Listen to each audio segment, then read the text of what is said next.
भारी बरसात के चलते गीता संस्थान केंद्र से आरएसएस के सर संघ संचालक डॉक्टर मोहन राव भागवत, राज्यपाल बंडारू दत्तात्रेय, मुख्यमंत्री मनोहर लाल ने स्क्रीन का बटन दबाकर गीता स्थली ज्योतिस्तर में स्थापित किए गए भगवान कृष्ण के विराट स्वरूप का लोकार्पण किया। पहले यह लोकार्पण ज्योतिस्तर में आयोजित कार्यक्रम में ही होना था, लेकिन बरसात के चलते लोकार्पण संस्थानम से किया गया। इससे पूर्व गीता ज्ञान संस्थान में पहुंचने पर सर संघ संचालक मोहन भागवत का गीता मनीषी स्वामी ज्ञानानंद ने स्वागत किया। यहाँ सभी अतिथियों ने गीता का पूजन किया व दीप प्रज्वलित कर भगवत गीता की वर्तमान प्रासंगिकता कार्यक्रम का शुभारंभ किया। इस मौके पर स्वास्थ्य मंत्री अनिल विज, सांसद नायब सिंह सैनी, विधायक सुभाष सुधा, कैथल विधायक लीलाराम, पानीपत विधायक महिपाल ढांडा, प्रमोद विज, व्यापारी कल्याण बोर्ड के चेयरमैन रामनिवास गर्ग सहित अन्य संघ व भाजपा के नेता उपस्थित रहे।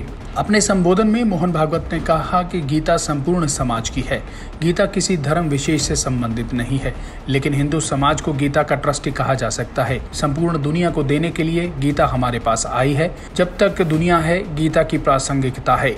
भगवान की रीति है कि वे किसी माध्यम से तरीके से करवा लेता है। कर्तव्य का निर्वहन करना गीता है। गीता में सद्भावना का उपदेश है।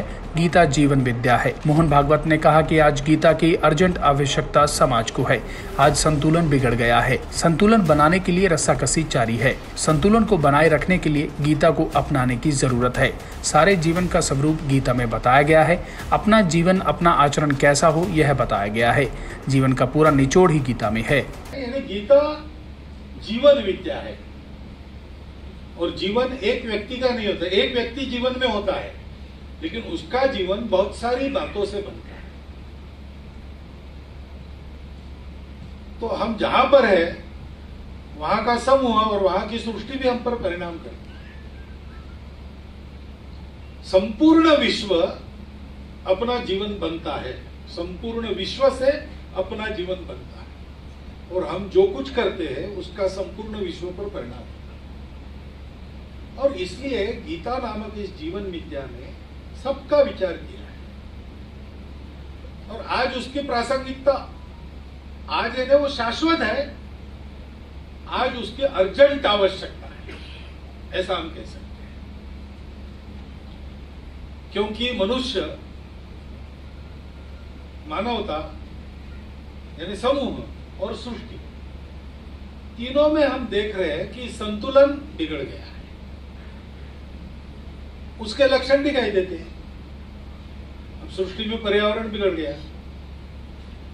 सृष्टि मानो डोल रही है अपना संतुलन खो के, और उसको संतुलित करने के लिए एक तरफ से खींचा जाता है तो वो उधर असंतुलित हो जाती है। फिर ठीक पूर्ववत लाने के लिए दूसरी तरफ खींचा जाता है तो उधर ज्यादा चली जाती है। ऐसे रस्साकशी चल रही है, उसको अपना सुवर्ण मध्य नहीं मिल रहा। वहीं इस मौके पर पहुंचे मुख्यमंत्री मनोहर लाल खट्टर ने कहा कि 2016 से पहले छोटा सा कार्यक्रम गीता जयंती का होता था। जब इसे अंतर्राष्ट्रीय रूप दिया गया तो विदेशों से भी लोग रुचि लेने लगे। कुरुक्षेत्र विकास बोर्ड का अब बजट बढ़ाया गया है। कुरुक्षेत्र में 164 स्थानों पर तीर्थ है, जिनमें से 45 पर वे स्वयं गए हैं। भविष्य में भी श्री कृष्ण उत्सव बनाने की योजना है। कुरुक्षेत्र को लैंड ऑफ गीता एवं लैंड ऑफ श्री कृष्ण भी कहा जाना चाहिए। वृंदावन व मथुरा में कृष्ण को जानने के लिए लोग जाते हैं। अब कुरुक्षेत्र में भी कृष्ण को जानने के लिए लोग आने लगे हैं। वहीं सीएम ने बताया कि स्वदेश दर्शन योजना बनाई जा रही है। 1ली से 10वीं कक्षा तक गीता के श्लोक शुरू कर दिए गए हैं। कि गीता का जो महत्व सारे विश्व में, इससे बड़ा किसी ग्रंथ का और महत्व नहीं हो सकता। भगवान श्री कृष्ण जी ने संदेश अर्जुन को सुनाया था, लेकिन वास्तव में सारी दुनिया के लिए था। वो मानव मात्र के लिए था कि किस प्रकार से हमको अपना जीवन जीना चाहिए। जीवन का एक सार, जीवन के लिए एक संदेश जितना उस समय प्रासंगिक था, उतना आज भी वो प्रासंगिक है। तो ऐसे शुभ कार्य करने के लिए मैं सबसे पहले तो स्वामी ज्ञानानंद जी को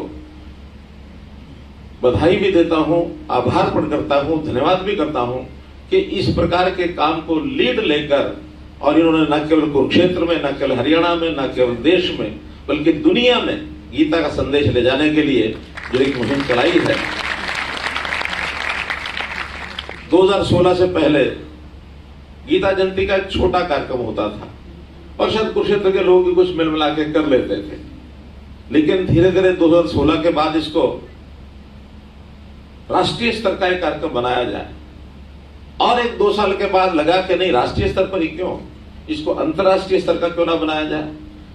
उसमें से भूमिका ध्यान में आई और हम बढ़ते बढ़ते सब मिल करके हम सब लोगों ने जो इसका कार्यक्रम किया, तो विदेशों से मांग आने लगी है कि हमारे यहाँ भी गीता जयंती का कार्यक्रम करिए। विदेशों के लोग रुचि लेने लग गए हैं। तो इस नाते से एक बहुत ही सुंदर एक अवसर है।